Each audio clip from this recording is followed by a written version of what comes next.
मेरी बसियत बहन के नाम। एक घर में 3 भाई और 1 बहन थी। बड़ा और छोटा पढ़ने में बहुत तेज थे। उनके माँ बाप उन चारों से बेहद प्यार करते थे, मगर मझले बेटे से थोड़ा परेशान रहते थे। बड़ा बेटा पढ़ लिख कर डॉक्टर बन गया, छोटा भी पढ़ लिख कर इंजीनियर बन गया, मगर मझला बिल्कुल आवारा और गब्बार बन के ही रह गया। सबकी शादी हो गई। बहन और मझले को छोड़ दोनों भाइयों ने लव मैरिज की थी। बहन की शादी भी अच्छे घराने में हुई थी।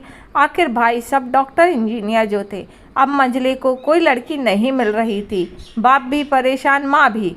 और बहन जब भी मायके से आती तो सबसे पहले छोटे भाई और बड़े भैया से मिलती, मगर मंझले से कम ही मिलती थी, क्योंकि वह ना तो कुछ दे सकता था और ना ही वह जल्दी से घर पर मिलता था।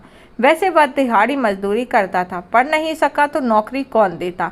मंझले की शादी किए बिना बाप गुजर गए थे। माँ ने सोचा कहीं अब बंटवारे की बात ना निकले, इसलिए अपने ही गांव में एक सीधी सादी लड़की से मझले की शादी करवा दी। शादी होते हुए ना जाने क्या हुआ कि मझले बड़ी लगन से काम करने लगा। दोस्तों ने कहा, ए चंदू आज अड्डे पर आना। चंदू, आज नहीं, फिर कभी। दोस्त, अरे तू शादी के बाद तो जैसे बीवी का गुलाम हो गया। चंदू, अरे ऐसी बात नहीं है। कल मैं अकेला 1 पेट था तो अपने लिए रोटी का हिस्सा कमा लेता था, अब 2 पेट हैं तो आज कल क्या होगा। घर वाले नालायक कहते हैं मेरे लिए ही चलता है, मगर मेरी पत्नी मुझे कभी नालायक कहे तो मेरी मर्दानगी पर एक भद्दी गाली होगी, क्योंकि एक पत्नी के लिए उसका पति, उसका घमंड, इज्जत और उम्मीद होता है। उसके घर वालों ने भी तो मुझ पर भरोसा करके ही अपनी बेटी दी होगी, फिर उसका भरोसा कैसे तोड़ सकता हूँ। कॉलेज में नौकरी की डिग्री मिलती और ऐसे संस्कार माँ बाप से मिलते हैं। इधर घर पे बड़ा और छोटा भाई और उनकी पत्नियाँ मिलकर आपस में फैसला करते हैं कि जायदाद का बंटवारा हो जाए, क्योंकि हम दोनों लाखों कमाते हैं मगर मझला ना के बराबर कमाता है। ऐसा नहीं होगा। माँ के लाख मना करने पर भी बंटवारे की तारीख तय होती है। बहन भी आ जाती है, मगर चंदू है कि काम पे निकलने से बाहर चला जाता है। उसके दोनों भाई उसे पकड़कर भीतर लाकर बोलते हैं कि आज तो तू रुक जा, बंटवारा कर ही लेते हैं। वकील कहता है ऐसा नहीं होता, साइन करना पड़ता है। चंदू, तुम लोग बंटवारा करो, मेरे हिस्से में जो है मुझे दे देना, मैं शाम को आकर अपना बड़ा सा अंगूठा इस पर पेपर पे चिपका दूंगा। बहन, अरे बेवकूफ़, तू गवारी का गवारी रहेगा। तेरी किस्मत अच्छी है कि तू इतने अच्छे भाई और भैया मिले हैं।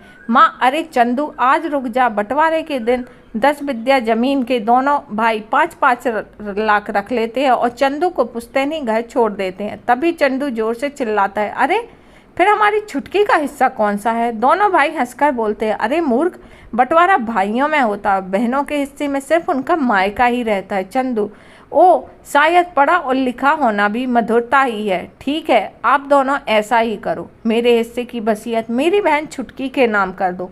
दोनों भाई चकित होकर बोलते, तू। चंदू माँ की ओर देखते हुए मुस्कुरा के बोलता है, मेरे हिस्से में माँ है ना। फिर अपनी बीवी की ओर देखकर बोलता है मुस्कुराते हुए, क्यों चंदुनी, क्या मैंने गलत कहा। चंदुनी अपनी सास से लिपट कर कहती है, इससे बड़ी वसीयत क्या होगी कि मेरे लिए मुझे माँ जैसी सासू माँ मिली और बाप जैसा ख्याल रखने वाला पति। बस यही शब्द थे जो बंटवारे को काफ़ी सन्नाटे में बदल दिए थे।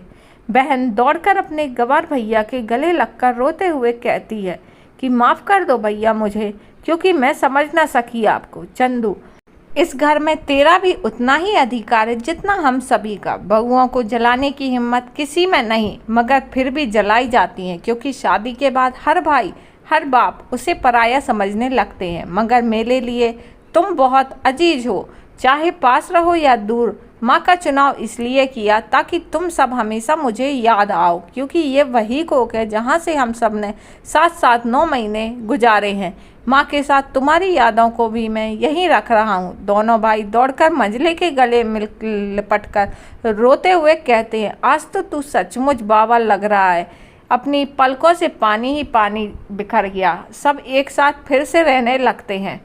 तो ये कहीं ना कहीं हमारे घर परिवार से रिलेट करती है। तो आप बताइएगा स्टोरी कैसी लगी कमेंट बॉक्स में, और वीडियो पर लाइक कर दीजिए, चैनल सब्सक्राइब कर दीजिए।